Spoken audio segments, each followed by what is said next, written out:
여기 워싱턴 DC의 한 정부 건물에서 충격적인 이야기가 전해지고 있습니다.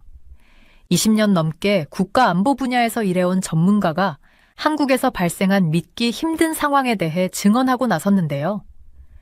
그의 하루는 새벽에 긴급 전화로 시작되었다고 합니다. 평소와 다른 그 전화 한 통에 그는 커피 한 잔 마실 시간도 없이 사무실로 달려갔죠.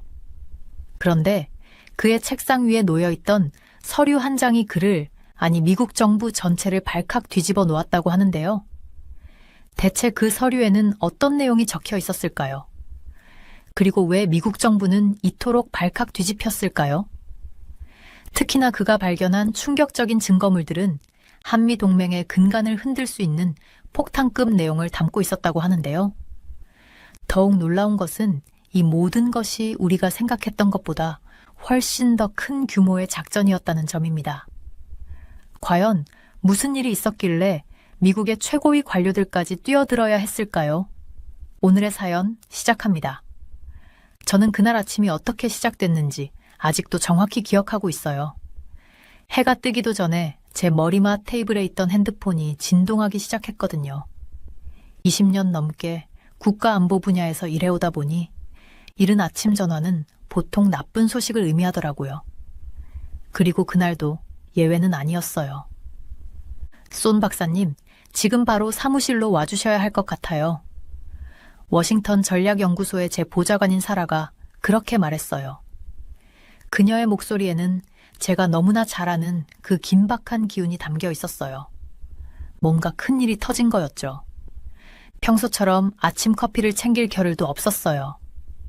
워싱턴 DC의 거리는 아직 조용했고 저는 운전하며 이미 머릿속으로 여러 가지 가능성을 떠올리고 있었어요.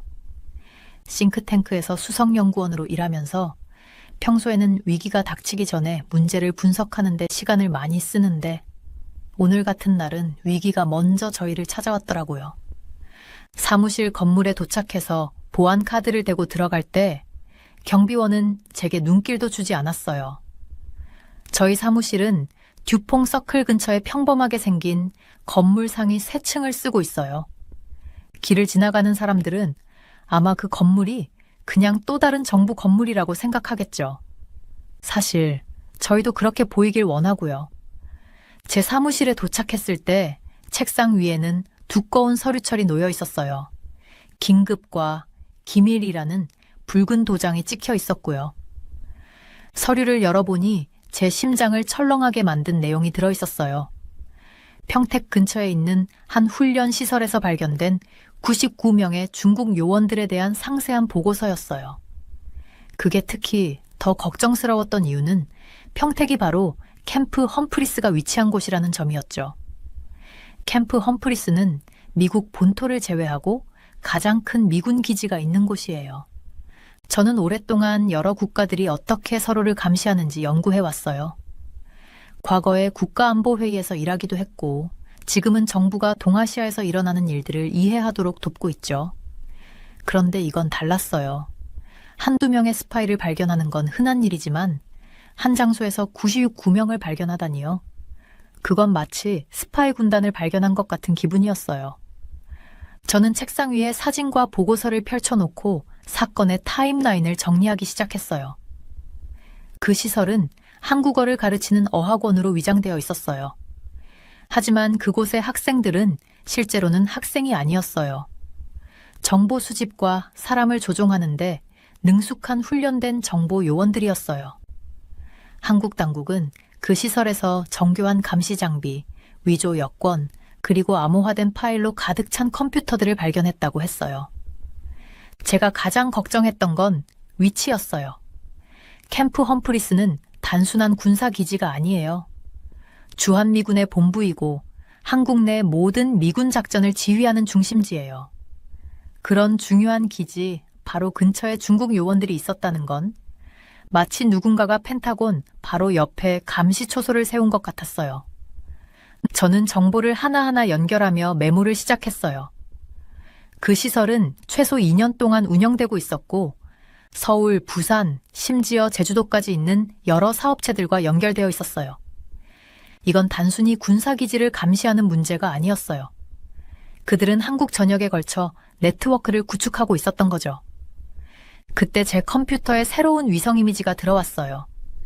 위에서 봤을 땐 그 시설이 평범한 3층짜리 건물처럼 보였어요.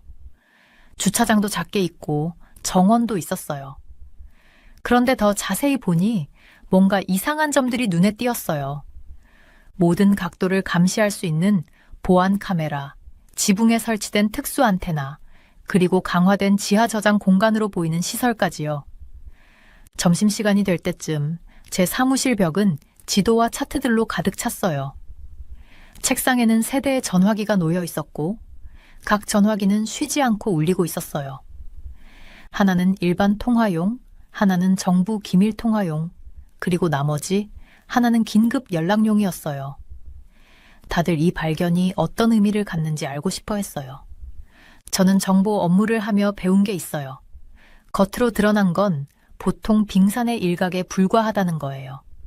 여기서 99명의 요원을 발견했으니 아직 숨어있는 사람들은 얼마나 더 많을까요? 그들이 이미 어떤 정보를 수집했을까요? 그리고 그들이 한국 내에서 누구와 협력하고 있었을까요? 그 영향은 어마어마했어요. 이건 단순한 스파이 사건이 아니었어요. 이건 힘의 문제였어요. 중국이 분명한 메시지를 보낸 거였죠. 그들은 미국의 아시아에서 가장 중요한 군사기지 바로 옆에 사람들을 배치할 수 있다는 걸 보여준 거예요. 이건 체스게임에서 한 번에 여러 말을 위협하는 수와 같았어요. 저는 예비 보고서를 작성하기 시작했어요. 이 보고서는 결국 정부 최고위층까지 전달될 거였죠. 제 역할은 단순히 무슨 일이 일어났는지 설명하는 게 아니었어요. 이 일이 앞으로 어떤 의미를 갖는지 이해하도록 돕는 거였어요. 이번 발견은 우리가 한국에서의 안보를 바라보는 방식, 군사기지를 보호하는 방식, 그리고 중국의 점점 커지는 영향력을 대하는 방식을 모두 바꾸게 만들 거였어요. 해가 저물 때까지 저는 책상에 앉아 있었어요. 주변에는 커피컵과 빈 물병들만 쌓여 있었어요. 이건 제 커리어에서 가장 큰 도전 중 하나가 될 거란 걸 알고 있었어요. 평택에서의 발견은 단순한 스파이 사건이 아니었어요. 이건 게임이 바뀌고 있다는 신호였어요. 아시아에서 미국과 중국이 영향력을 두고 벌이는 조용한 경쟁이 이제는 더 이상 조용하지 않게 되었거든요. DC의 어두워진 스카이라인을 바라보며 오늘 밤은 쉽게 잠들지 못할 거란 걸 느꼈어요. 내일은 군사 지휘관들, 정보 당국자들, 그리고 정책 입안자들에게 브리핑을 해야 해요. 그들 모두 같은 질문을 할 거예요. 이제 우리가 무엇을 해야 하죠? 그 답은 절대 간단하지 않을 거예요. 하지만 그 답을 찾는 게 제 인생에서 가장 중요한 임무가 될 거라는 건 분명했어요. 제 사무실은 워싱턴 전략연구소에 있는 제 자리였는데 컴퓨터의 부드러운 소음 외에는 조용했어요. 그날 아침은 서울에 있는 제 친구들에게 전화를 걸면서 보냈어요. 이 친구들은 그냥 아는 사람들이 아니었어요. 제가 남한 정부와 정당에서 일하는 사람들로 오랫동안 알고 지내온 사람들이었거든요. 해병대 기지 근처에서 중국 요원들이 체포된 소식을 듣고 실제로 무슨 일이 벌어지고 있는지 이해하려면 그들의 도움이 필요하겠다고 생각했어요. 먼저 민주당의 고문으로 일하는 민지 씨에게 전화를 걸었어요. 저희는 15년 동안 알고 지낸 사이였어요. 제가 국가안보회의에서 일할 때 그녀는 젊은 정책연구원으로 일을 시작했었죠. 지금은 서울의 정치권에서 가장 신뢰받는 목소리 중 한 사람이 됐어요. 그런데 평소 밝은 목소리로 대화를 나누던 그녀가 이번에는 긴장된 목소리로 전화를 받았어요. 맥, 여기 상황이 별로 좋지 않아요. 그녀가 신중한 영어로 말했어요. 우리 당원들 중 많은 사람이 이상한 야간 회의 때문에 걱정하고 있어요. 낯선 사람들이 갑자기 사무실에 나타나서 서류 가방에 문서를 가득 들고 와요. 저는 그녀가 하는 말을 모두 노트에 적어뒀어요. 오랜 세월 중요한 통화를 할 때 사용했던 저만의 속기법으로요. 창밖으로는 해가 지고 있었지만 이것이 길고 긴 하루의 시작이라는 걸 알고 있었어요. 민지 씨와 통화를 마치고 나서는 서울대의 박 교수님께 전화를 걸었어요. 그분은 지난 10년간 중국의 한국 내 비즈니스 투자 동향을 연구해 오셨던 분이에요. 6개월 전부터 패턴이 변하기 시작했어요. 박 교수님이 설명해 주셨어요. 군사기지 주변의 작은 회사들로 대규모 자금이 흘러들어가는 걸 보기 시작했죠. 서류상으로는 평범한 가게들이에요.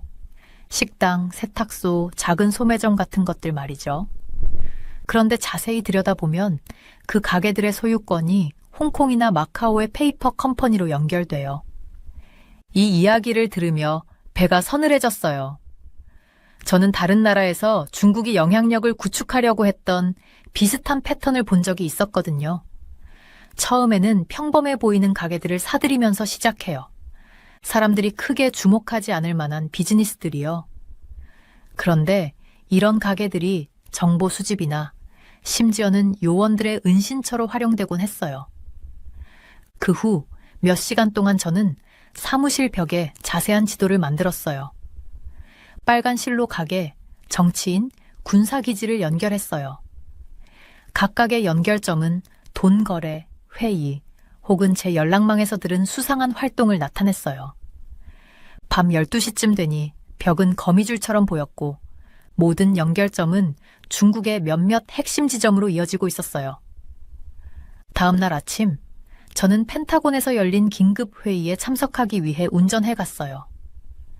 군사 지도자들이 제가 알아낸 내용을 이해할 필요가 있었거든요.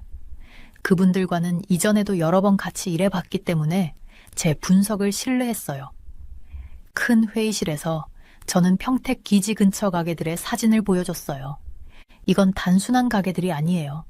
제가 사진 속 세탁소와 작은 식료품점을 가리키며 설명했어요. 이건 치밀하게 계획된 네트워크의 일부입니다. 우리가 잡은 중국 요원들은 빙산의 일각일 뿐이에요. 그들은 몇 달, 어쩌면 몇 년 동안 이 네트워크를 구축해왔어요. 한 장군님이 몸을 앞으로 숙이며 심각한 표정으로 물었어요.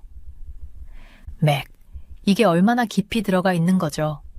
저는 밤사이 민지 씨가 보내준 자료를 꺼냈어요. 저희가 알아낸 바로는 최소 30명의 정치인이 의심스러운 선거 자금을 받은 상태입니다.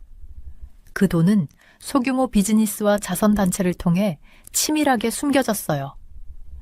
하지만 돈의 흐름을 따라가 보면 결국 베이징으로 이어져요. 펜타곤 회의를 마치고 사무실로 돌아와 공식 보고서를 쓰기 시작했어요. 이건 단순히 스파이 문제만이 아니었어요. 남한 정치를 내부에서부터 영향을 미치려는 장기적인 계획의 일환이었죠. 중국 정부는 자신들의 이익을 지지할 정치인 네트워크를 만들려고 하고 있었어요. 제가 그동안 한국에서 봐왔던 많은 변화들이 떠올랐어요. 처음 한국 관련 업무를 시작했을 때만 해도 한국은 주로 북한의 위협에 대해 걱정했었어요. 하지만 이제는 중국의 영향력이 새로운 도전 과제를 만들어내고 있었어요. 눈에 잘 보이지도 않고 싸우기도 힘든 도전 과제들이었죠. 보고서를 쓰면서 저는 군사기지 주변의 수상한 부동산 거래, 지역 비즈니스 소유권의 이상한 변화, 그리고 특정 정치인들의 갑작스러운 부유함에 대해 자세히 적었어요. 각각의 증거는 혼자 두면 큰 의미가 없을 수도 있지만 모두 합쳐보면 중국의 영향력이 한국에서 점점 강해지고 있다는 명확한 그림이 그려졌어요. 그리고 평택 기지 근처 가게 주인들이 미국 병사들에 대해 지나치게 많은 질문을 하는 수상한 고객들을 목격한 일이나 대학생들이 중국 회사와 연계된 것으로 드러난 회사들로부터 이상한 취업 제안을 받았다는 보고 같은 평범한 시민들의 우려도 포함했어요. 해가 다시 떠오를 때쯤 보고서를 마무리했어요. 저는 24시간 넘게 깨어 있었지만 이 정보는 지체할 수 없는 것이었어요. 워싱턴과 서울의 주요 인물들에게 복사본을 보내면서 제가 알아낸 내용이 두 정부 모두에 큰 우려를 불러일으킬 거라는 걸 알았어요. 집으로 가서 잠시 쉬기 전에 마지막으로 서울에 있는 민지 씨에게 전화를 걸었어요. 조심하세요. 제가 말했어요. 이 계획을 폭로하려고 하면 그 사람들이 가만히 있지 않을 겁니다. 워싱턴의 조용한 거리를 운전하며 이번 상황이 한미 우정에 어떤 영향을 미칠지 생각했어요. 이 우정은 오랜 세월에 걸쳐 좋은 시기와 나쁜 시기를 함께하며 쌓아온 것이었어요. 그런데 이제는 중국의 조용하면서도 강력한 영향력 캠페인 때문에 새로운 방식으로 시험받고 있었어요. 제 보고서는 시작일 뿐이라는 걸 알고 있었어요. 앞으로 몇 주, 몇 달 동안 양국은 이런 숨겨진 위협으로부터 동맹을 보호하기 위해 협력해야 할 거예요. 마침내 잠자리에 누웠을 때 우리가 이 네트워크가 더 강해지기 전에 발견할 수 있었기를 바랐어요. 제가 워싱턴 전략연구소 사무실에서 일하고 있을 때 트럼프 대통령이 권력에 복귀할 가능성이 있다는 뉴스가 헤드라인을 장식했어요. 그날 아침은 평소와 다를 게 없었거든요. 저는 북한의 미사일 시험에 관한 보고서를 검토하면서 커피를 마시고 있었는데요. 갑자기 제 전화가 끊임없이 울리기 시작했어요. 제일 먼저 전화를 건 사람은 제 연구 조수인 사라 첸이었어요. 쏨 박사님, 뉴스 보셨어요? 그녀가 다급한 목소리로 물어보더라고요. 제가 대답을 마치기도 전에 다른 전화 3통이 기다리고 있었어요. 기자들, 다른 분석가들, 그리고 정부 관계자들로부터 이메일이 쏟아졌는데 모두 이 소식이 동아시아에 어떤 영향을 미칠지 궁금해했어요. 저는 책상 위에 쌓여있던 서류들을 한쪽으로 치우고 최근 작성한 정책 보고서를 열어봤어요. 2달 전, 저는 바이든 대통령의 한반도 안보 접근법에 대한 상세한 분석을 작성했었어요. 그 문서에는 바이든 행정부가 한미 동맹을 강화하기 위해 공동 군사훈련, 기술 공유, 외교적 조율 등을 어떻게 추진했는지 설명되어 있었어요. 그런데 이제 지도부가 극적으로 바뀔 가능성이 생기니 사람들이 앞으로 무슨 일이 일어날지 알고 싶어 했던 거죠. 저는 공화당과 민주당 정권 아래서 모두 일해본 경험이 있어서 정권 교체가 아시아와의 관계에 어떤 영향을 미치는지에 대해 독특한 시각을 가지고 있었어요. 국가안전보장회의에서 일했던 동안 워싱턴의 리더십 변화가 어떻게 태평양 너머로 파장을 일으키는지 직접 목격한 적도 있었거든요. 계속해서 전화벨이 울렸고 많은 사람들이 제 견해를 듣고 싶어 했어요. 우선 상황에 대한 명확한 분석을 작성하기로 결심했어요. 노트북을 열고 이번 변화가 가져올 잠재적인 영향을 하나씩 써내려가기 시작했어요. 한미 동맹은 수십 년간의 협력, 공유 가치, 그리고 상호 이익에 기반하고 있거든요. 대통령이 바뀌더라도 이런 근본적인 연결고리는 여전히 견고했어요. 하지만 각 행정부는 북한 문제를 다루고 중국과의 관계를 관리하고 지역 동맹국들과 협력하는 데 있어서 매우 다른 접근법을 취하곤 했어요.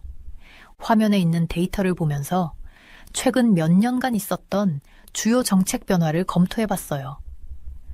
바이든 행정부에서는 한국과 일본과 긴밀히 협력해서 북한의 도발에 공동 대응하는 데 초점을 맞췄었어요. 또한 반도체나 인공지능 같은 분야에서 기술적 협력을 강화하려는 노력도 있었고요. 이런 정책들이 미국의 동아시아 내 입지를 강화하는 데 기여했었죠. 제 경험상 미국 리더십의 큰 변화는 서울에서 불확실성을 가져오곤 했어요. 한국 정부 관계자들은 미국의 지역 안보 접근법, 무역관계, 그리고 외교적 관여가 어떻게 변할지 대비해야 할 필요가 있었죠. 과거에도 비슷한 정권 교체가 동맹국들 사이에 불안감을 초래한 적이 있었던 게 기억났어요. 정오쯤 서울대학교의 김민호 교수님으로부터 전화를 받았어요. 한국의 외교정책 전문가로서 몇 번의 연구 프로젝트를 같이 했던 분이었거든요. 그분은 이번 변화가 한국에서 어떻게 받아들여지고 있는지에 대한 우려를 공유하셨어요. 특히 북한과의 협상 진행 상황이나 지역 내에서 커져가는 중국의 영향력을 관리하려는 노력에 어떤 영향을 미칠지 걱정하셨어요. 김 교수님과의 대화를 통해 한국에서 이 소식이 어떻게 받아들여지고 있는지 조금 더 잘 이해할 수 있었어요. 미국의 정치적 변화는 당연히 국내 문제에 초점이 맞춰지지만 동맹국들은 이런 변화가 그들의 안보와 경제적 이해에 어떤 영향을 미칠지 고민할 수밖에 없었죠. 동아시아에서 주요 강대국들의 경쟁 한가운데에 있는 한국으로서는 특히 더 그랬고요. 오후에는 이런 새로워진 상황을 반영해서 제 분석 내용을 업데이트했어요. 제 보고서는 정책 결정자들과 일반 대중 모두가 이해할 수 있도록 복잡한 지정학적 역학관계를 명확하고 간단한 언어로 설명해야 했거든요. 저는 군사협력, 경제관계, 그리고 외교적 관여라는 세 가지 주요 영역에 초점을 맞췄어요. 특히 군사적인 부분이 굉장히 중요했어요. 한국에는 약 28,500명의 미군 병력이 주둔하고 있고 이 배치에 변화가 생기면 지역 안보에 큰 영향을 미칠 수 있었거든요.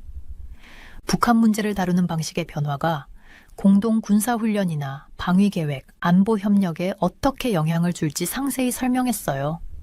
이런 기술적인 세부 사항들은 군사 용어에만 의존하지 않으면서도 명확하게 전달해야 했어요.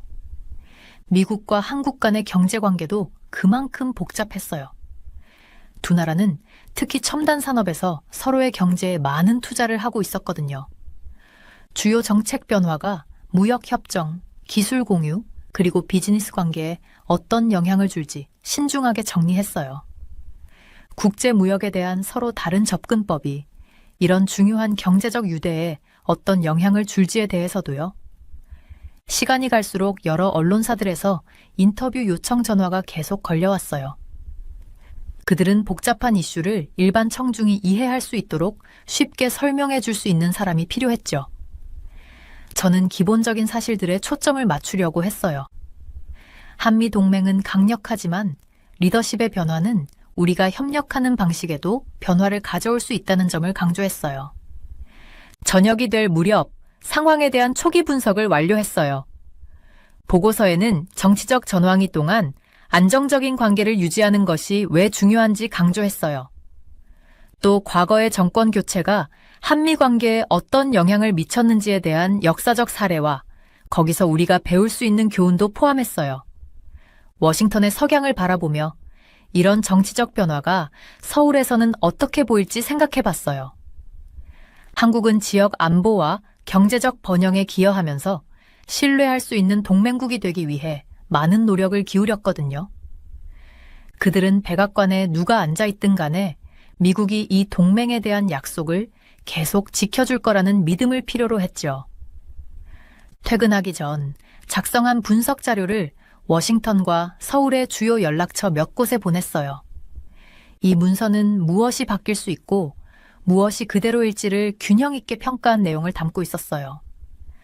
가장 중요한 점은 한미 동맹의 근본적인 강점은 어느 한 행정부에만 의존하지 않는다는 점을 강조한 거였어요. 사무실을 정리하고 있는데 마지막으로 전화가 한 통 왔어요. 동아시아 안보에 대한 이번 정치 변화의 영향을 논의하기 위해 의회에 증언하러 와달라는 초대였어요. 저는 바로 수락했어요. 입법자들이 이런 복잡한 이슈를 이해하도록 돕는 것이 강력한 국제관계를 유지하는 데 중요한 부분이라고 생각했거든요. 내일은 또다시 더 많은 질문들과 분석, 그리고 이런 변화가 한미동맹에 어떤 의미가 있는지 사람들에게 설명해주는 하루가 될 것 같았어요. 저는 상원 외교위원회 청문회실 입구에 서서 긴장을 가라앉히려고 깊게 숨을 들이마셨어요. 몇 년 동안 증언을 해왔지만 이런 순간들은 여전히 제 심장을 빠르게 뛰게 만들었어요. 오늘따라 무거운 나무문이 더 무겁게 느껴졌어요. 이번은 단순한 정기 브리핑이 아니었거든요.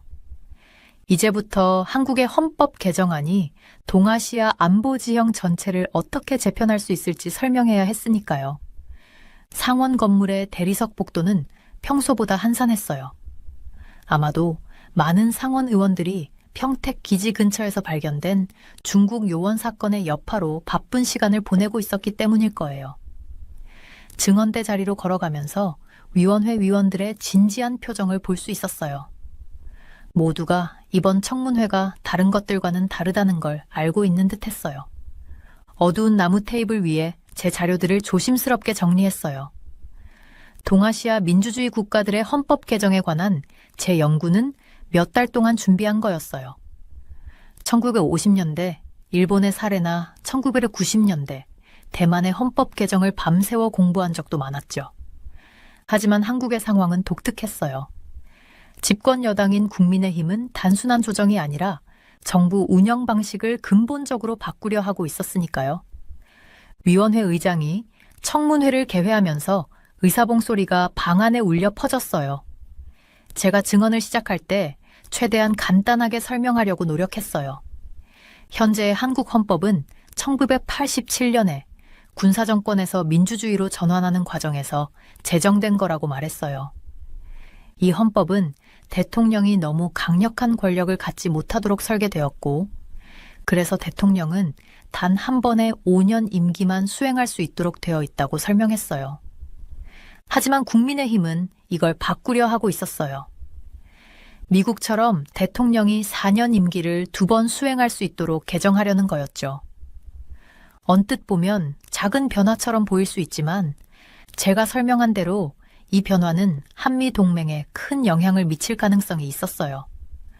8년간 재임할 수 있는 대통령이라면 외교 정책에 중대한 변화를 줄 시간이 더 많아질 테니까요. 심지어 중국과 더 가까워질 가능성도 있었어요. 저는 이런 변화가 주한미군 주둔에도 어떤 영향을 미칠 수 있는지 우려를 전했어요. 현재 주한미군은 약 28,500명으로 한국과 이 지역 내 미국의 이익을 보호하고 있어요. 그런데 헌법이 개정되면 한국 대통령이 군사 문제에서 더 많은 권한을 갖게 될 가능성이 있었어요. 이렇게 되면 비상 상황에서 미군 지휘관들이 신속히 결정을 내리기 어려워질 수도 있었어요. 제가 헌법 개정이 중국에 어떤 기회를 제공할 수 있을지 설명하자 방안은 더 조용해졌어요. 제 연구에 따르면 중국 관리들이 국민의힘 소속 정치인들과 만나는 빈도가 늘어나고 있었어요. 특히 군사 주권이라는 주제에 대해 논의하려는 모습이 보였죠. 쉽게 말해서 미국의 개입을 줄이고 한국이 군사적 결정을 더 많이 통제하길 바라는 의도였어요. 서울로 출장을 갔을 때 있었던 이야기도 들려줬어요. 국회의사당은 한국 건축 양식과 커다란 돔이 인상적인 대규모 건물이었는데 그곳은 헌법 개정 논쟁으로 분주했어요.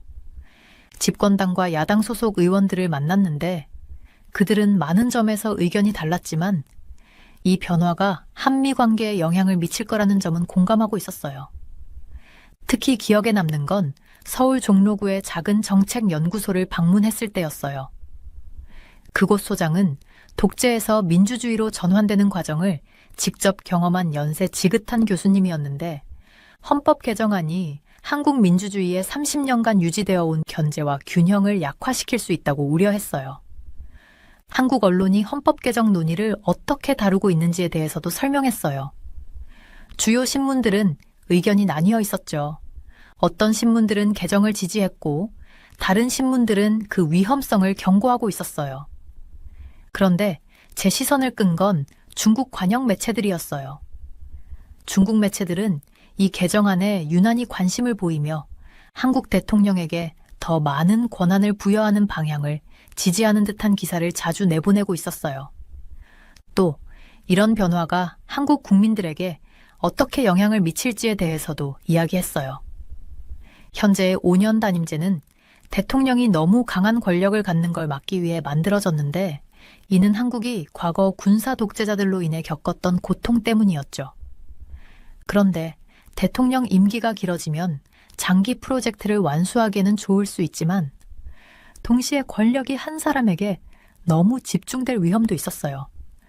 제가 대만과 일본의 사례를 들어 설명하기도 했어요. 1990년대 대만이 헌법을 개정했을 때 중국 및 미국과의 관계에 큰 변화가 생겼고 1950년대 일본의 헌법 논쟁도 한 국가의 기본법 변화가 지역 전체의 안보 상황에 어떻게 영향을 미칠 수 있는지 보여줬어요.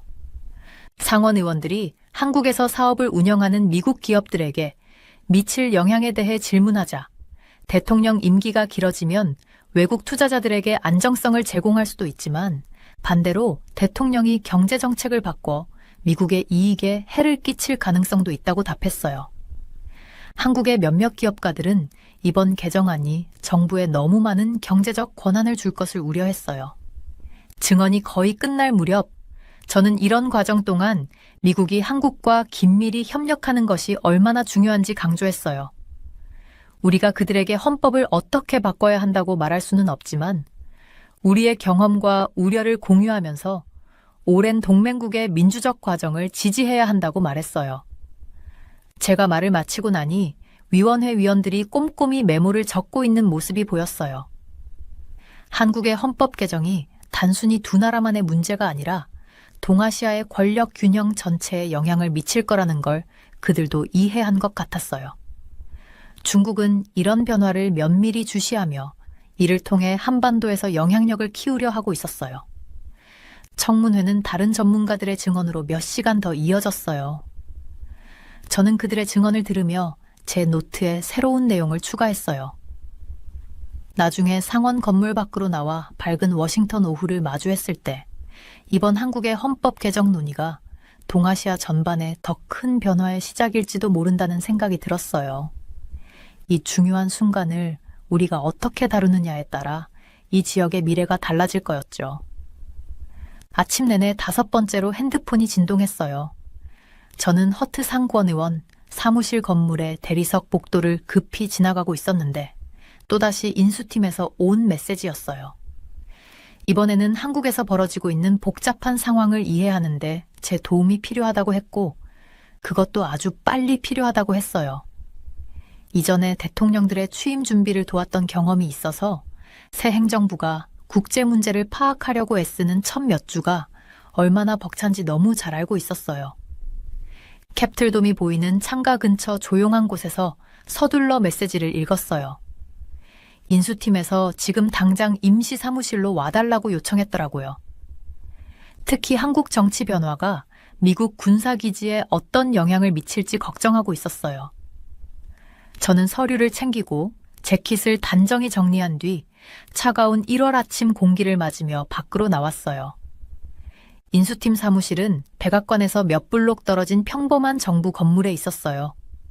안에 들어가 보니 완전 혼란 그 자체였어요. 젊은 직원들이 서류 더미를 들고 여기저기 뛰어다니고 고위 참모들은 유리벽 회의실에 모여 심각한 표정으로 토론을 하고 있었어요. 저는 예전의 정권 인수 과정에서 느꼈던 긴장감과 흥분이 뒤섞인 에너지를 떠올렸어요. 세계에서 가장 강력한 정부를 이양받는 준비를 한다는 게 이런 느낌이었죠. 국가안보보좌관 부보좌관인 사라 첸이 보안 데스크에서 저를 기다리고 있었어요. 사라는 제 싱크탱크에서 일하던 시절부터 알고 지내던 사람이었어요. 손 박사님, 이렇게 급한 요청에도 와주셔서 감사합니다. 라고 그녀가 말하며 복도의 미로 같은 사무실로 저를 안내했어요. 한국 상황에 대한 박사님의 보고서를 읽어봤는데요. 솔직히 말해서 걱정되는 부분이 많습니다. 작은 회의실에 들어가니 외교 정책팀의 핵심 인사들이 모여 있었어요. 다들 피곤해 보였어요. 인수 작업이라는 게 하루가 24시간으로는 부족하니까요. 저는 테이블 위에 최신 분석 자료를 펼쳐놓고 제가 알고 있는 것들을 설명하기 시작했어요. 한국 상황은 단순히 지역 정치만의 문제가 아니에요. 라며 가져온 여론조사 데이터를 가리키면서 말했어요. 지금은 동아시아 전체의 권력 균형이 변화하고 있는 시점이에요. 중국이 이 불확실한 시기를 이용해서 서울의 결정에 더 큰 영향을 미치려는 움직임을 보이고 있어요. 그 후 1시간 동안 한국 정치가 지난 몇 년간 어떻게 변화했는지 설명했어요. 젊은 층과 나이든 층 간의 커지는 격차, 병역 의무를 둘러싼 논쟁, 그리고 중국이 한국 기업들에게 가하는 점증하는 압박에 대해 이야기했어요. 그리고 미국식 스포츠팀의 오랜 라이벌 관계에 비유하면서 정치적 상황을 쉽게 이해할 수 있도록 풀어서 설명하려고 했어요. 팀원들은 좋은 질문을 많이 했어요. 한국 내 미군 기지가 영향을 받을 가능성이 있냐고 물었고, 저는 양국 간 강력한 협정 덕분에 기지들은 잘 보호받고 있지만 몇몇 한국 도시에서 증가하는 반대 시위에 주목할 필요가 있다고 말했어요.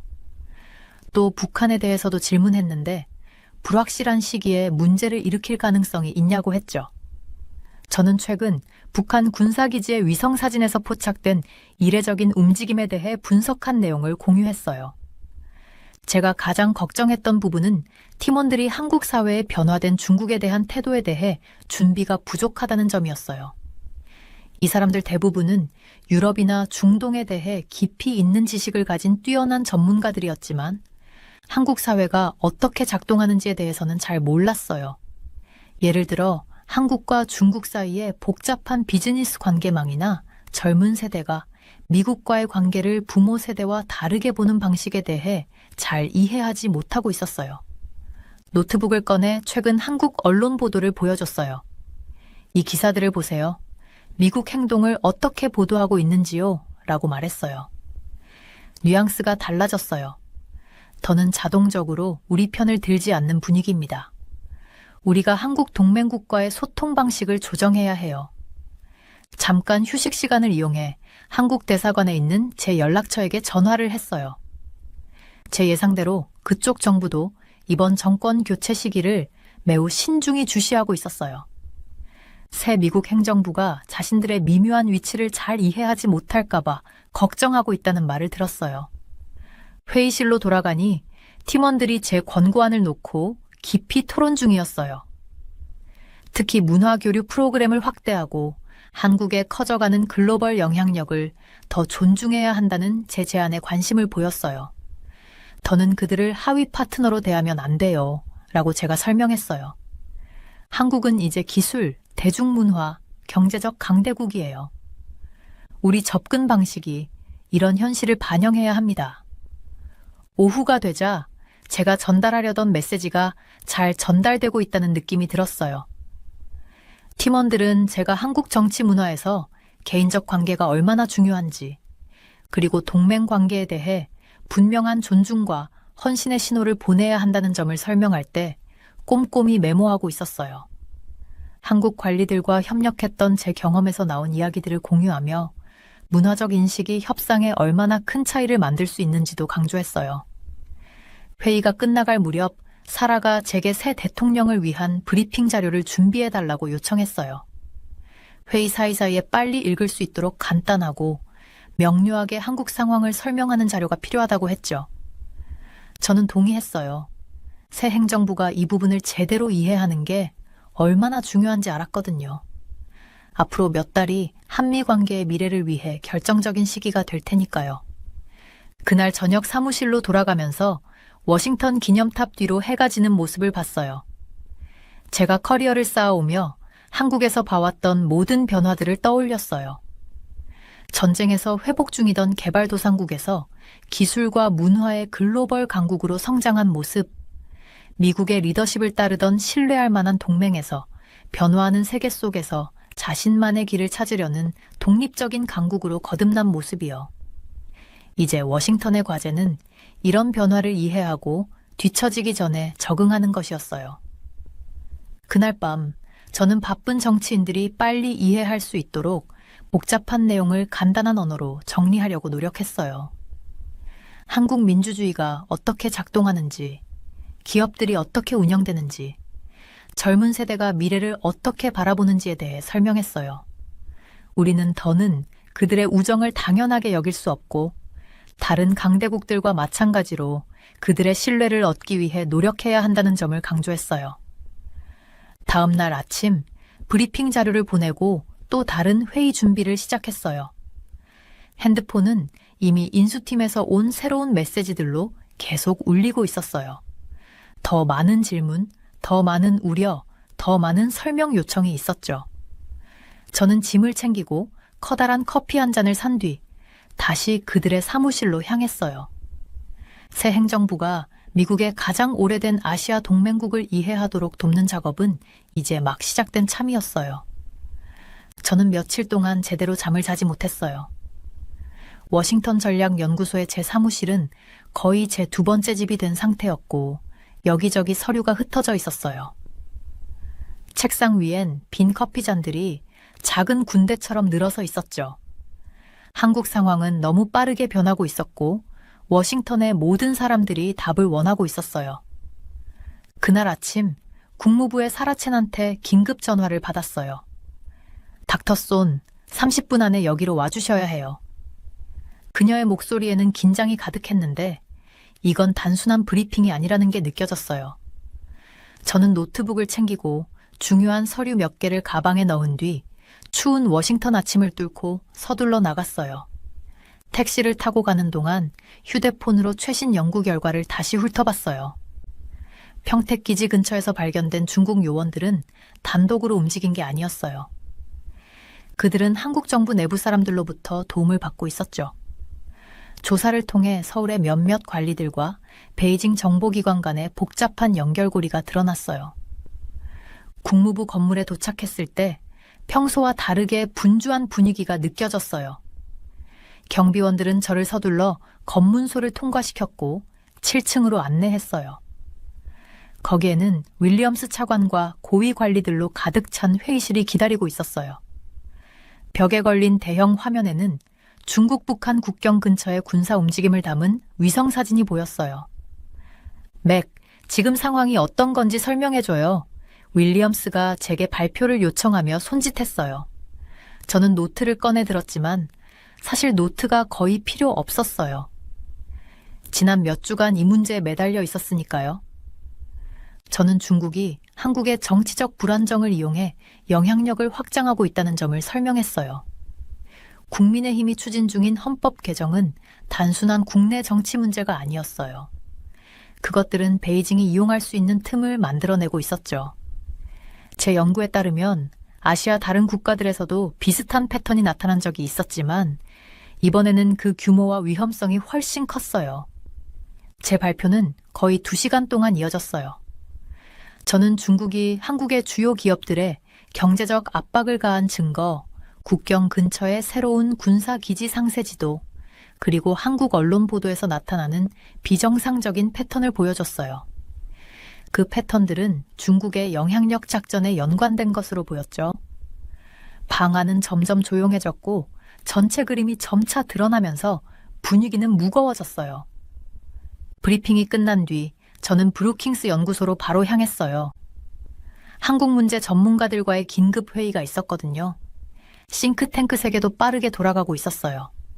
모두들 급변하는 상황을 이해하려 애쓰고 있었죠. 제가 분석 내용을 공유하자 동료들의 얼굴은 점점 더 심각해졌어요.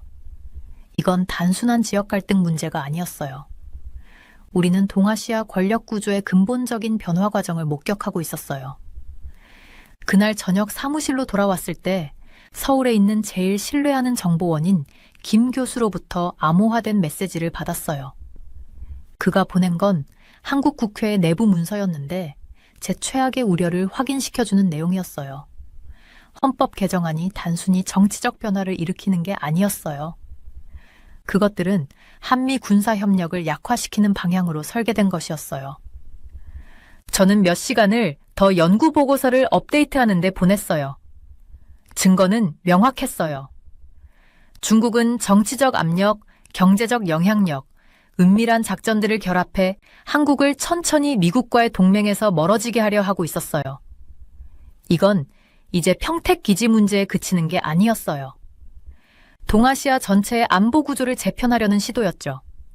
자정 무렵 제 전화가 또 울렸어요. 이번엔 펜타곤 아시아 태평양 부서의 존스턴 제독이었어요. 맥, 국방장관님이 내일까지 최신 평가를 필요로 하십니다. 상황이 어느 정도죠? 저는 깊게 숨을 들이쉬고 제 결론을 공유했어요. 체포된 중국 요원들은 빙산의 일각에 불과했어요. 베이징은 장기적인 전략을 세우고 있었고 한국의 국내 정치적 갈등을 이용해 서울과 워싱턴 사이에 틈을 만들고 있었어요. 헌법 개정안은 주한미군이 한국에서 활동하기 어렵게 만들 뿐 아니라 중국의 투자와 영향력이 더 쉽게 들어올 수 있는 환경을 조성하고 있었어요.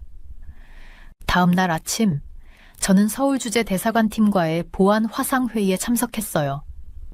로버츠 대사는 피곤한 기색이 역력했어요. 이 위기가 그들에게 가장 큰 타격을 주고 있었거든요. 저는 분석 내용을 공유하며 그들이 놓칠 수 있는 패턴들을 짚어주고 중국의 영향력 작전에 대응할 방법들을 제안했어요. 이제 제 역할은 단순한 분석가의 역할을 넘어섰어요. 저는 한국 정치와 문화를 오랫동안 연구해온 경험을 바탕으로 이 위기에 대한 대응 방안을 구체화하는 데 도움을 주고 있었어요. 도전 과제는 우리 한국 동맹국들을 지원하면서도 중국의 영향력에 맞서고 동시에 한국 내정에 간섭한다는 인상을 주지 않는 거였어요. 그 주 후반 저는 상원정보위원회 비공개 회의에서 증언을 하게 되었어요. 의원들은 우리가 중국의 침투 징후를 어떻게 놓쳤는지, 그리고 비슷한 상황을 방지하려면 어떻게 해야 하는지 알고 싶어 했어요. 저는 베이징이 이전의 영향력 작전들에서 교훈을 얻어 지역 정치 문제를 전략적으로 활용하는 방식이 점점 더 정교해졌다고 설명했어요. 이번 위기는 워싱턴 내 모든 이들이 동아시아 안보 접근 방식을 재평가하도록 만들었어요. 국가안전보장회의의 전 동료들, 국무부의 현직 관료들, 다른 싱크탱크의 연구원들에게서 계속 전화가 왔어요. 모두들 이 사태가 미국의 지역 내 영향력에 어떤 의미를 가지는지 이해하려 애쓰고 있었어요. 저는 예전에 김 교수가 저에게 했던 말이 계속 생각났어요. 한국 정치에서 겉으로 보이는 게 전부가 아니에요. 지금 제가 워싱턴에서 이 위기를 헤쳐나가는 데 도움을 주면서 그 말이 더없이 와닿았어요. 도전 과제는 단순히 무슨 일이 일어나는지를 이해하는 것만이 아니었어요. 이 모든 걸 가능하게 만든 복잡한 관계, 역사, 그리고 문화적 요인을 이해하는 것이 중요했어요. 그 주가 끝날 무렵 저는 중국의 한국 내 영향력 작전에 대한 주요 연구 보고서를 업데이트했어요. 단순한 일상 분석으로 시작된 이 보고서는 이제 워싱턴의 고위 관료들이 읽고 참고하는 중요한 정책 문서가 되었어요. 이 보고서는 베이징이 수년간 한국 정치, 경제, 미디어의 주요 인사들과 관계를 구축하고 적절한 시점에 이 네트워크를 활성화시킨 과정을 상세히 설명하고 있었어요. 위기는 아직 끝나지 않았지만 적어도 이제 우리가 상대해야 할 것이 무엇인지 알게 되었어요. 밤하늘에 빛나는 워싱턴 기념탑을 바라보며 이 일이 동아시아의 미래를 어떻게 바꿀지 생각하지 않을 수 없었어요. 지역 내 영향력과 권력의 게임은 언제나 존재했지만 이제 새로운 국면에 접어들고 있었어요. 그리고 앞으로 몇 주간의 결정들이 국제관계의 향방을 수년간 좌우하게 될 거였어요. 저는 광화문 광장 가장자리에 서 있었어요. 서울의 거대한 건물들 앞에서 정말 작아진 기분이었죠. 시원한 가을 바람이 제 얼굴을 스치고 광장을 가로지르는 끝없이 이어진 사람들의 흐름을 가만히 바라봤어요. 주변 모든 것이 낯설면서도 동시에 익숙하게 느껴졌어요. 현대적인 커피숍 위에 걸린 한글로 된 화려한 간판들, 그리고 그 뒤로 보이는 고풍스러운 궁궐의 모습이 묘하게 어우러져 있었거든요. 옛것과 새것이 뒤섞인 풍경에 제 머리가 어지러울 지경이었어요. 제 이름은 킴벌리 웨스트브룩이에요. 하지만 다들 저를 그냥 킴이라고 부르죠. 저는 뉴욕에서 자라서 대도시가 어떤 느낌인지 잘 안다고 생각했어요. 그런데 서울은 달랐어요. 여기의 에너지는 단순히 출근길의 바쁨이나 다음 지하철을 타기 위한 서두름 같은 게 아니었어요. 더 깊은 뭔가가 있었어요. 변화가 공기 중에 흐르는 듯한 느낌이랄까요? 그게 제 피부를 간지리며 묘한 긴장감을 주더라고요. 코트를 단단히 여미고 핸드폰을 확인했어요. 윤 대통령실에서 내일 회의에 대한 또 다른 메시지가 와 있더라고요. 한국 정부의 고문으로 일하게 될 줄은 전혀 예상하지 못했어요. 국제관계 일을 하면서 지난 10년 동안 여러 수도를 오가며 나라들 간의 소통을 돕는 게 제 일이었거든요. 주로 뒤에서 조력자로 일했었는데 이제는 모든 것의 중심에 서 있게 됐죠. 제가 여기까지 오게 된 이야기는 여전히 믿기 힘들어요. 1년 전 저는 워싱턴에 있는 제 사무실에 앉아 있었을 때 전화 한 통을 받았어요. 대통령 측에서 글로벌 정치에 대한 이해를 돕기 위해 저를 필요로 한다고 하더라고요. 처음에는 농담인 줄 알았어요. 왜 한국이 미국 사람인 저를 정부 일에 끌어들이려 하는지 이해할 수가 없었거든요. 하지만 더 알아갈수록 이유를 알게 됐어요. 외부인의 시각에서 바라볼 수 있는 사람, 다른 나라가 어떻게 생각하는지 잘 아는 누군가가 필요했던 거였죠. 고등학생 몇 명이 제 앞을 지나갔어요. 무거운 책가방을 메고 웃으면서 세종대왕 동상 앞에서 셀카를 찍고 있더라고요. 그들의 일상은 너무 평범해 보였지만 이 주변 건물들 안에서 내려질 결정들이 그들의 미래에 엄청난 영향을 미칠 거라는 걸 그들은 상상도 못하겠죠. 서울에서의 첫 한 달은 정말 정신없이 흘러갔어요. 매일 아침 제게 뭔가를 요구하는 사람들을 만났거든요. 군사장성들은 북한 문제로 걱정했고, 기업가들은 중국과의 무역을 염려했으며, 정치인들은 권력을 잃을까봐 두려워했어요. 그들은 모두 자기 걱정을 제게 털어놓으며 다른 나라들이 어떻게 생각할지를 이해하는 데 도움을 받으려 했어요. 광장을 가로질러 걸어갔어요. 구두 굽이 돌바닥을 딛는 소리가 들리더라고요. 해질녘 하늘은 주황색과 분홍색으로 물들어 있었고 유리 건물들은 마치 불타는 것처럼 빛났어요. 길거리 노점에서는 파티 들어간 붕어빵을 팔고 있었는데 그 냄새에 아침 이후로 아무것도 먹지 않았다는 게 떠올랐어요. 하지만 밥 먹을 시간은 없었어요. 30분 뒤에 또 다른 회의가 있었거든요. 제가 만나기로 한 중요한 정치인과의 회의 장소는 작은 골목에 숨겨져 있었어요. 서울에서는 이런 후미진 장소들이 진짜 일이 이루어지는 곳이더라고요. 큰 정부 건물들 안이 아니라 사람들이 자유롭게 말할 수 있는 조용한 구석에서요. 한국 정치가 미국 정치와는 다르게 작동한다는 걸 깨달았어요. 여기서는 관계와 신뢰가 모든 것이었거든요. 만날 사람을 기다리며 얼마나 많은 게 걸려 있는지 생각했어요. 윤 대통령의 정부는 어려움에 처해 있었거든요. 어떤 사람들은 그를 권좌에서 끌어내리고 싶어 했고, 또 어떤 사람들은 한국과 미국의 관계를 바꾸고 싶어 했어요. 매일 갈등은 점점 심해지고 있었죠. 사람들의 대화 속에서 아무도 보고 있지 않다고 생각할 때 나누는 불안한 눈빛 속에서 그 긴장감이 느껴졌어요. 핸드폰이 다시 울렸어요. 이번에는 뉴스 알림이었어요. 내일 또 하나의 시위가 계획돼 있다고 하더라고요. 사람들이 이 거리로 나와 피켓을 들고 변화를 외칠 거예요. 어떤 사람들은 대통령을 지지하고 어떤 사람들은 그를 끌어내리고 싶어 하죠. 그 간극은 날이 갈수록 커지고 있었어요. 윤 대통령과의 마지막 대화가 떠올랐어요. 피곤해 보이는 얼굴로 그는 미래에 대해 걱정하고 있었어요. 킴, 그가 말했죠. 내가 믿을 수 있는 사람이 필요해요. 다른 나라들이 무슨 생각을 하고 있는지 진실을 말해줄 사람이요. 저는 도와주겠다고 약속했지만 그 약속이 너무 큰 건 아니었나 하는 생각이 들었어요. 이제 해가 완전히 졌고 도시의 불빛들이 하나둘 살아나고 있었어요. 밤의 서울은 또 다른 세상이었어요. 넌사인으로 가득 찬 거리, 그리고 야근을 마치고 집으로 향하는 사람들. 앉아있는 곳에서 멀리 한남동 공간이 보였어요. 어둠 속에서도 부드럽게 빛나는 모습이었죠. 내일 저는 다시 그 문을 통과하며 이 나라의 미래를 바꿀 수 있는 결정들을 짊어지고 갈 거예요. 창문 밖으로 비즈니스맨 몇 명이 지나가는 게 보였어요. 넥타이를 느슨하게 푼 채 하루의 긴 여정을 마친 모습이었죠. 그들의 얼굴에서도 제가 느끼는 것과 같은 걱정이 읽혔어요. 뭔가 다가오고 있었어요. 한국 정치 세계에 폭풍이 몰아치고 있었고 저는 그 한가운데에 있었죠. 제 일이 단순히 조언을 주는 걸로 끝나는 게 아니게 됐어요. 이제는 이 나라를 위험한 시기에 안정시키는 게 제 역할이 된 거죠. 기다리는 동안 웨이터가 녹차 한 잔을 가져다 줬어요. 따뜻한 김이 차가운 공기 속으로 피어오르더라고요. 그걸 보면서 이런 장소들에서 늦은 밤을 보내며 비밀들을 듣고 공식적인 말 뒤에 숨겨진 진실을 이해하려고 했던 수많은 날들이 떠올랐어요.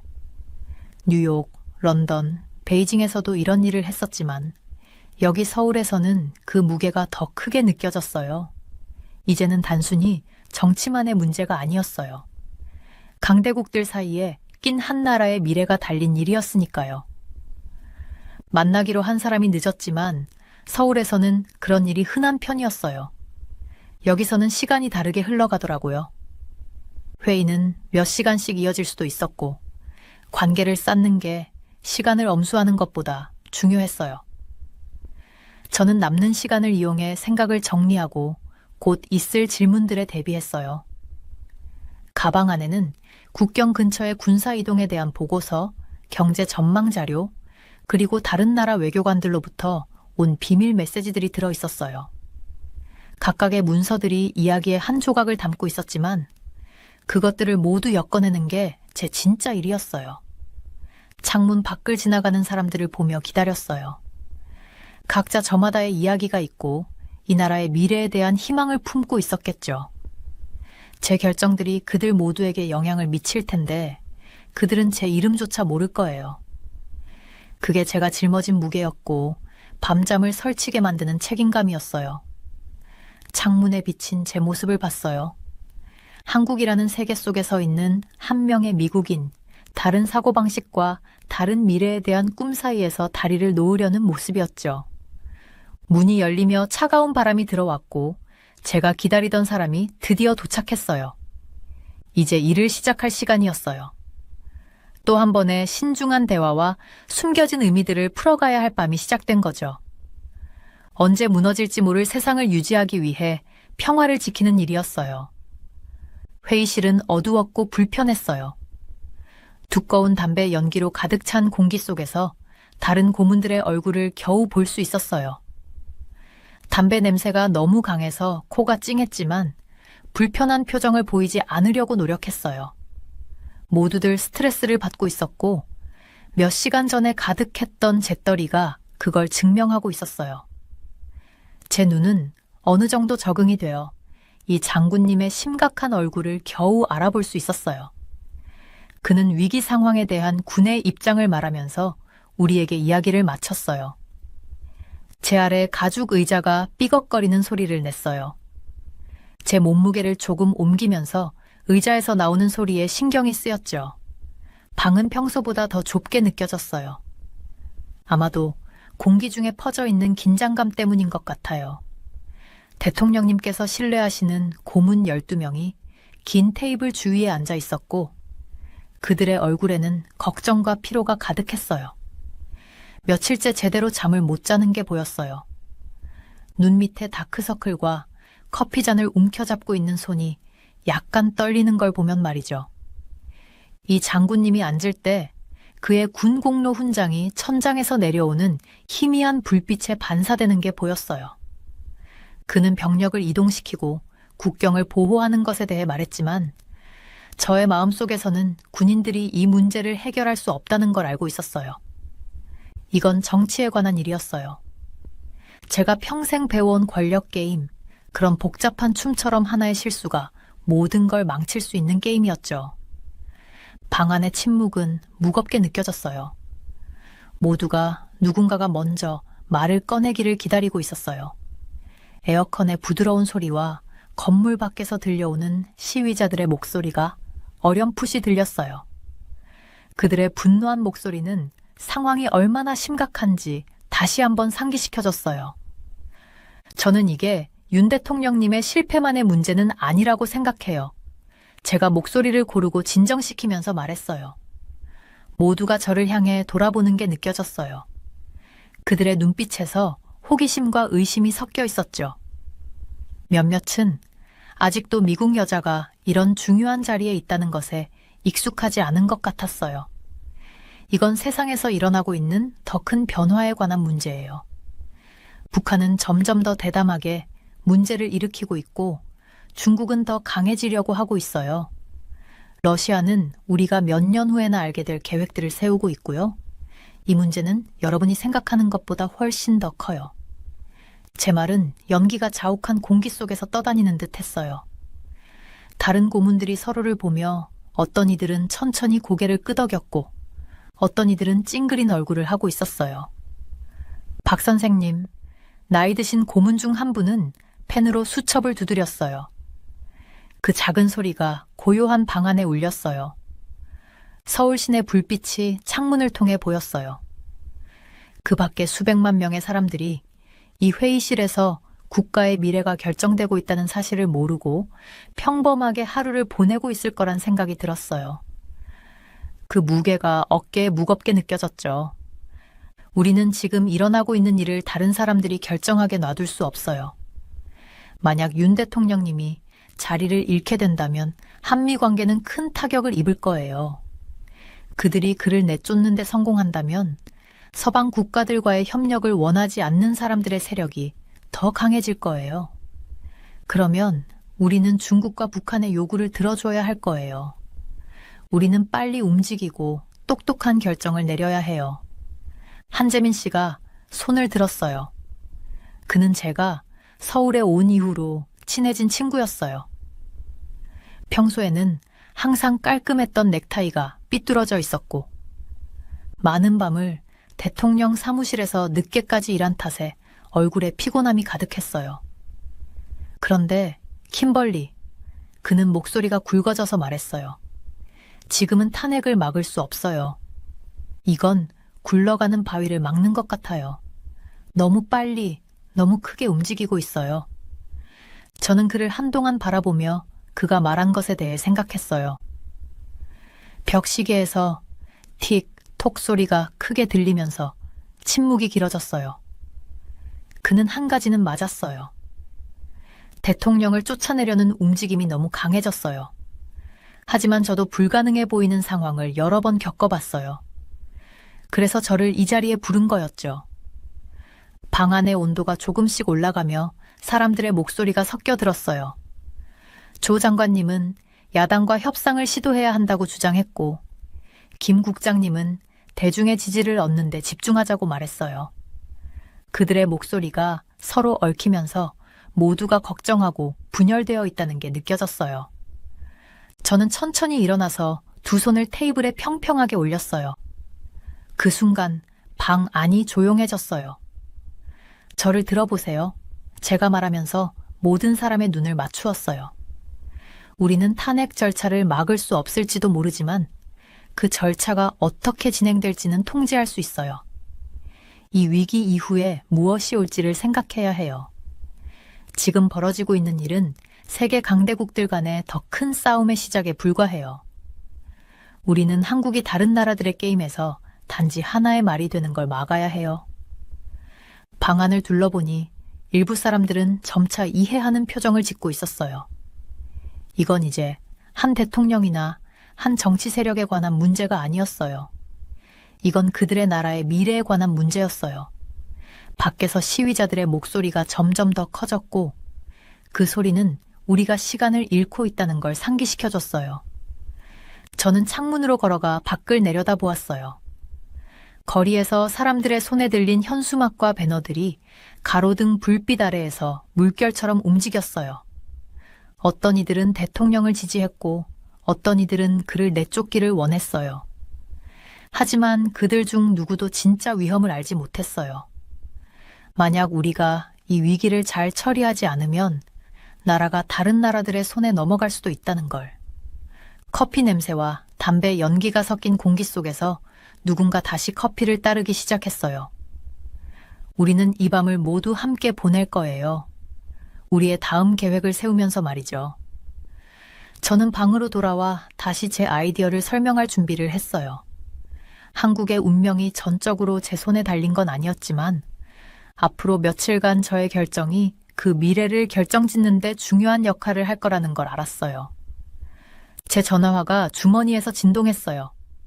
아마도 또 다른 시위나 정치적인 움직임에 대한 메시지겠죠. 하지만 저는 그걸 아직 확인하지 않았어요. 지금은 이 방 안에 있는 사람들이 이 상황이 정말 얼마나 중요한지 이해하도록 해야 했어요. 이건 더 이상 정치의 문제가 아니었어요.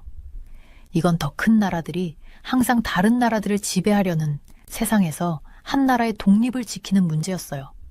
밤은 길어질 거예요. 하지만 우리에겐 할 일이 있었어요. 그리고 저는 한국이 강하고 자유롭게 남을 수 있도록 무엇이든 할 준비가 되어 있었어요. 저는 대통령 공관의 조용한 복도를 걸어갔습니다. 구두굽이 닫힌 대리석 바닥에 닿으며 울리는 소리가 고요한 분위기 속에서 유난히 또렷하게 들렸어요. 아침 햇살이 높은 창문을 통해 들어오며 복도 위로 길게 드리워진 그림자를 만들었죠. 저는 윤석열 대통령의 개인 사무실로 향하며 마음속으로 걱정이 가득했어요. 밖에서 일어나고 있는 시위는 날이 갈수록 커져가고 있었고 가끔씩 시위대의 구호가 두꺼운 벽을 통해 희미하게 들려왔어요. 오늘 회의는 쉽지 않을 거라는 걸 알고 있었어요. 저는 밤새 정보 보고서를 검토했는데 그 내용이 저를 매우 불안하게 만들었어요. 대통령의 가장 가까운 참모들 중 일부가 대통령이 수년간 믿고 의지했던 사람들이 반대파 지도자들과 비밀리에 만나고 있었어요. 그들은 국가를 위해서라며 탄핵을 지지하려고 계획하고 있었죠. 하지만 저는 그게 단순한 국가를 위한 일이라고 믿지 않았어요. 저는 다른 나라들에서 비슷한 패턴을 봐왔기 때문에 권력자들이 정치적 혼란을 이용해 자신의 이익을 추구한다는 걸 잘 알고 있었죠. 윤석열 대통령의 사무실 앞에서 경비원이 저를 보고 고개를 끄덕였어요. 그는 이제 저의 얼굴을 잘 알고 있었죠. 위기가 시작된 이후로 거의 매일 이곳에 왔으니까요. 사무실 안으로 들어가자 대통령이 창문 옆에 서서 밖을 내려다보고 있었습니다. 그는 시위대가 광장에서 모여드는 모습을 지켜보고 있었어요. 그들의 피켓과 배너가 회색 포장도로 위에 펼쳐진 색의 바다처럼 보였죠. 오늘 사무실 분위기는 평소와 달랐어요. 권력과 권위의 상징이었던 이곳이 오늘은 무겁고 슬픈 느낌을 주었죠. 책장에는 가족 사진들이 놓여 있었어요. 대통령과 그의 아내, 자녀들, 부모님이 함께 찍은 사진들. 벽에는 대통령의 평생을 담은 공적 업적들을 보여주는 상패와 자격증들이 걸려 있었어요. 그런데 오늘 그 모든 성취의 상징들이 얼마나 빠르게 모든 것이 무너질 수 있는지를 보여주는 듯 했어요. 저는 조용히 목을 가다듬고는 제 존재를 알렸어요.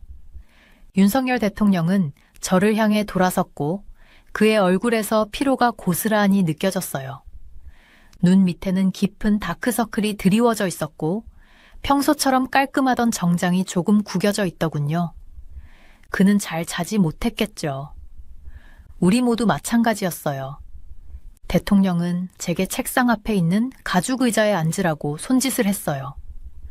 그 의자는 너무 부드럽고 편안해서 다가올 어려운 대화에 맞지 않는 느낌이었어요. 저는 태블릿을 꺼내서 배신의 증거들을 정리한 자료들을 펼쳤어요. 이름, 날짜, 비밀회의, 모든 것이 그곳에 있었고 충성심이 서서히 무너져가고 있는 디지털 기록이었죠. 사무실 안은 고요했고 그 고요함은 마치 숨 막히는 것처럼 느껴졌어요. 밖에서는 경찰 사이렌 소리가 멀리서 울리고 있었죠. 윤석열 대통령은 마침내 책상 앞에 앉으셨고 그의 움직임은 느리고 신중했어요.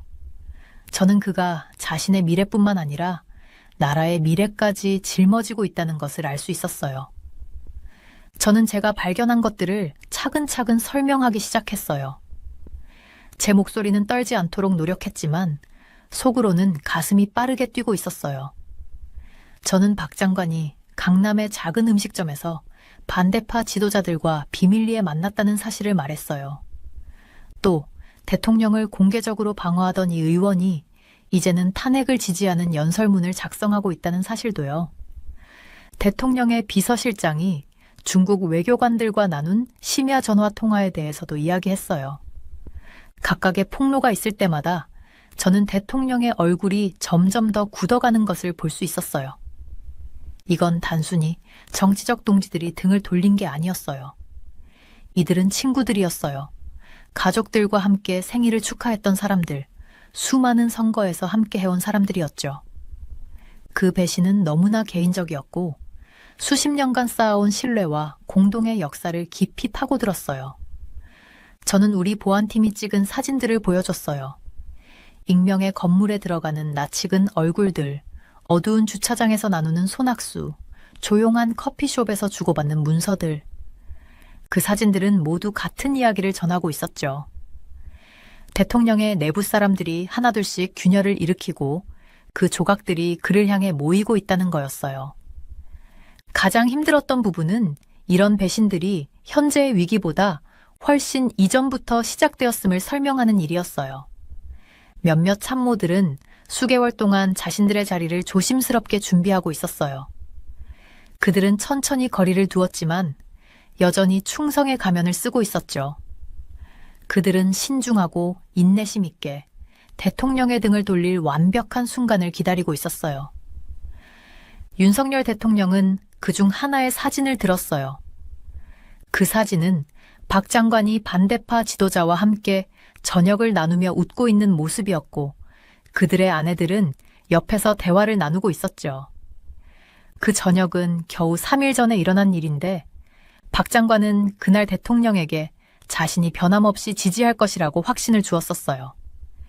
그날 발견된 배신의 사실은 우리의 전략을 완전히 바꾸어 놓았어요. 이제 더 이상 기존의 소통 경로를 믿을 수 없었어요. 모든 메모, 모든 회의, 모든 전화 통화는 의심의 눈초리로 봐야 했죠. 궁전 직원들, 경호원들, 심지어 청소부들까지 누구든지 우리에게 불리한 정보를 전달하고 있을 수 있었어요. 저는 우리가 어떻게 새로운 내부팀을 구성해야 하는지 설명했어요. 절대적으로 충성스러운 사람들만 모아서 팀을 만들어야 했죠.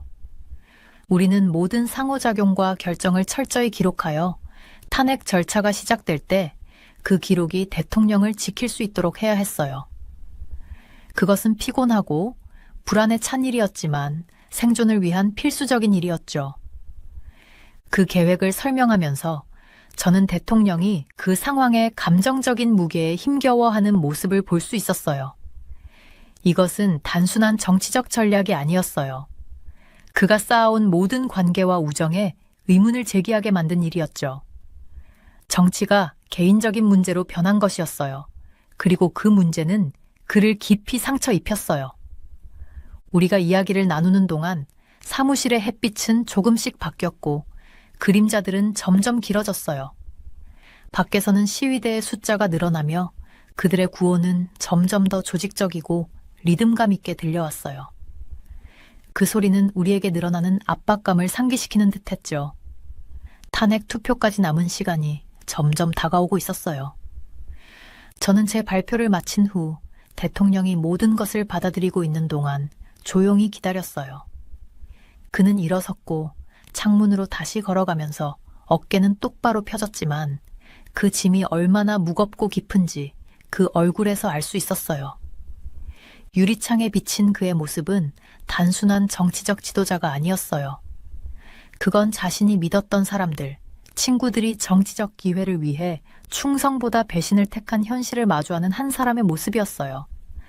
그날 드러난 배신은 우리의 정치 전략뿐만 아니라 우리와의 모든 상호작용을 다시 바라보게 만들었어요. 신뢰는 이제 소중한 자원처럼 여겨졌고 그 신뢰는 세심하게 보호해야 했죠. 대통령 공관은 더 이상 권력과 권위의 상징이 아니었어요.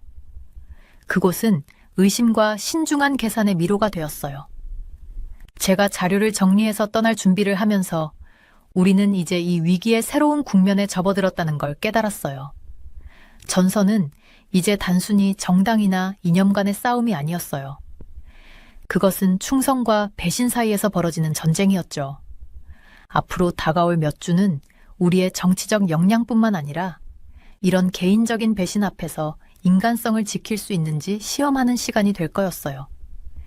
제가 사무실을 나서며 경비원이 문을 열어줬어요.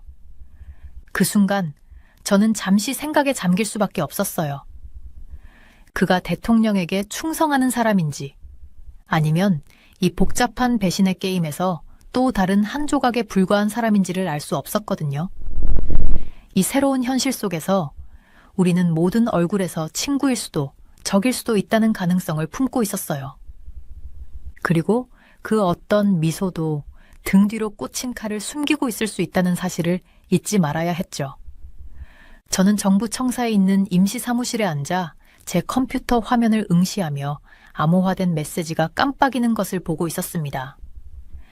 그 문서에는 저의 속을 뒤집어 놓을 만큼 충격적인 정보가 담겨 있었습니다. 고위 공직자들의 이름, 비밀회의에 대한 상세한 기록, 그리고 그들이 중국 외교관들과 어떤 연관이 있는지에 대한 증거가 페이지마다 가득 차 있었습니다. 그중 일부는 제가 지난 몇 달 동안 가까이 일했던 사람들이었고 제가 신뢰했던 사람들이었습니다.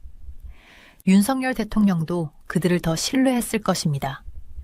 저녁 햇살이 블라인드를 통해 들어오며 제 책상 위에 긴 그림자를 드리웠습니다. 창밖에서는 시위대의 소리가 멀리서 들려왔습니다. 그들의 구호는 요즘 서울에서 일상이 되어버린 배경소리처럼 들렸습니다. 광화문 거리에는 윤 대통령을 지지하는 사람들과 반대하는 사람들이 각기 다른 팻말을 들고 가득 차 있었습니다. 이 나라가 제 눈앞에서 갈라지고 있다는 느낌이 들었습니다. 저는 문서에 포함된 보안 영상을 꺼내봤습니다. 영상 화질은 좋지 않았지만 몇 명의 고위 참모들이 강남의 한 음식점에 있는 비밀 회의실에 들어가는 모습이 선명하게 보였습니다. 타임스탬프를 보니 그것은 불과 3일 전의 일이었습니다. 그들 중에는 저희의 이전 회의에서 탄핵 절차에 대해 깊은 우려를 표했던 한재민이 있었습니다. 영상 속에서 그는 제가 중국 고위 외교관으로 알던 남자와 악수하는 모습이었습니다. 저는 손을 살짝 떨며 녹차 한 잔을 따라 마셨습니다. 그 도자기 컵이 제 손에서 따뜻하고 안정감을 주는 느낌이었습니다. 그것만이 지금 제가 보고 있는 상황을 처리하는데 조금이나마 위로가 되었습니다. 배신은 아무도 예상하지 못한 깊이로 파고들고 있었습니다. 이것은 단순한 회의나 외교적 대화가 아니었습니다. 문서 속에는 한국과 미국의 동맹을 약화시키고 한국을 중국의 영향력 아래에 끌어들이려는 조직적인 시도가 담겨 있었습니다.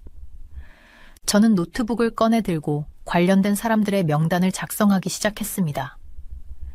외교부 박장관, 여당의 고위 관계자 셋, 장군 둘, 심지어 한국의 대형 통신사 대표까지. 음모의 그물망은 이 나라의 주요 기관들에 걸쳐 있었습니다. 각자는 저마다 이유가 있었습니다. 일부는 중국과의 관계 강화가 불가피하다고 믿었고, 다른 이들은 권력이나 금전적 보상을 약속받았으며, 또 다른 이들은 개인적인 정보로 협박당하고 있었습니다. 그때 복도에서 발소리가 들려왔고 저는 재빨리 화면을 최소화했습니다. 제 보좌관 진아가 머리를 내밀며 30분 후 윤 대통령 핵심팀과의 긴급 회의를 상기시켜 주었습니다. 저는 고마운 마음을 가지면서도 그 다음에 해야 할 일이 두려웠습니다. 자료를 챙기며 저는 어떻게 여기까지 오게 되었는지 곰곰이 생각해 보았습니다. 10년의 국제정치 경험이 저를 이 순간으로 준비시켜주지 않았습니다. 저는 항상 큰 그림을 볼 수 있다고 자부했었고, 세계의 복잡한 퍼즐이 어떻게 맞춰지는지를 이해할 수 있다고 생각했습니다. 하지만 이번 일은 달랐습니다. 이제는 정치 그 이상이었습니다. 이 나라는 이제 단순한 정치적 위기 이상의 문제에 직면해 있었습니다. 대통령실로 향하는 길은 평소보다 길게 느껴졌습니다. 보안이 삼엄했고 곳곳에 무장 경호원이 배치되어 있었습니다. 최근의 시위로 모든 이들이 긴장 상태였기 때문입니다. 저는 세계의 보안 점검을 지나며 수많은 시나리오가 머릿속을 스쳐갔습니다. 내가 알고 있는 모든 것을 공개해야 할까? 누구에게 이 정보를 신뢰할 수 있을까? 한순간의 실수로 국제적인 사건이 벌어질 수도 있었고 더 나쁜 상황이 일어날 수도 있었습니다. 대통령실에 도착하니 평소보다 훨씬 조용했습니다. 보좌관들과 비서들의 소음 대신 긴장감이 흐르는 침묵만이 감돌았습니다. 방 안에는 대통령과 비서실장, 정보국장, 국방장관, 그리고 저, 이렇게 5명만이 있었습니다. 제가 자리에 앉자 모두의 얼굴에 다크서클이 깊이 패인 것이 보였습니다. 최근 우리 모두 잠을 잘 자지 못했습니다. 회의의 첫 부분은 다른 사람들이 지금 당장 해결해야 할 위기 상황들, 탄핵 절차, 대중의 시위, 중국과 미국으로부터의 압박에 대해 논의하는 시간이었습니다. 윤 대통령은 일주일 전보다 나이가 들어 보였고 얼굴에 새겨진 주름이 그에게 닥친 스트레스를 말해주고 있었습니다. 하지만 그의 눈은 여전히 날카로웠고 집중하고 있었습니다. 제 차례가 되어 저는 깊게 숨을 들이쉬고 말을 시작했습니다. 저는 이미 오면서 결정을 내렸습니다. 모든 것을 한 번에 다 밝히지 않겠다고. 대신 음모의 일부분만 드러내어 그들의 관심을 끌기로 했습니다. 저는 폴더에서 한 장의 문서를 꺼냈습니다. 그것은 한재민이 중국 외교관과 만나는 장면이 담긴 사진이었습니다. 반응은 즉각적이었습니다. 정보국장이 몸을 앞으로 기울이며 얼굴이 어두워졌고 국방장관은 숨을 죽이며 욕을 했습니다. 윤 대통령은 말없이 손으로 의자 팔걸이를 꽉 쥐고 있었습니다. 저는 한재민의 연루 사실을 설명하면서 아직은 다른 사람들의 이름은 빼고 얘기했습니다. 우리는 이 문제를 신중하게 다뤄야 했습니다. 너무 빠르게 움직이면 음모자들이 증거를 없애거나 더 나쁜 경우에는 계획을 가속화할 수 있었기 때문입니다. 방안은 이 문제를 어떻게 처리할지에 대해 뜨거운 논의로 떠들썩해졌습니다. 저는 그들의 주장을 들으면서 그 무게감을 뼈저리게 느꼈습니다. 제가 가진 정보는 한국 민주주의를 구할 수도 아니면 무너뜨릴 수도 있었습니다. 한 번의 실수로 이 위기가 한국뿐만 아니라 아시아 전체를 불안정하게 만들 수 있었습니다. 그날 밤 사무실에서 늦게까지 일을 하고 있던 저는 또 다른 암호화된 메시지를 받았습니다. 이번 메시지는 달랐습니다. 경고였습니다. 누군가가 제가 그 문서를 가지고 있다는 사실을 알고 있었던 것입니다. 메시지는 간단했습니다. 물러서지 않으면 결과를 직면할 것이다. 저는 그 말을 한참 동안 뚫어지게 바라보았습니다. 제 옆에 놓인 차는 이미 식어가고 있었습니다. 서울의 불빛들이 창밖에서 반짝였습니다. 보통 그 광경은 저에게 위안을 주었지만 오늘 밤에는 모든 것이 얼마나 부서지기 쉬운지 상기시켜 주었습니다. 수백만 명의 사람들이 이 도시에 살고 있지만 그들 대부분은 정부 청사에서 벌어지고 있는 정치적 게임에 대해 알지 못하고 있었습니다.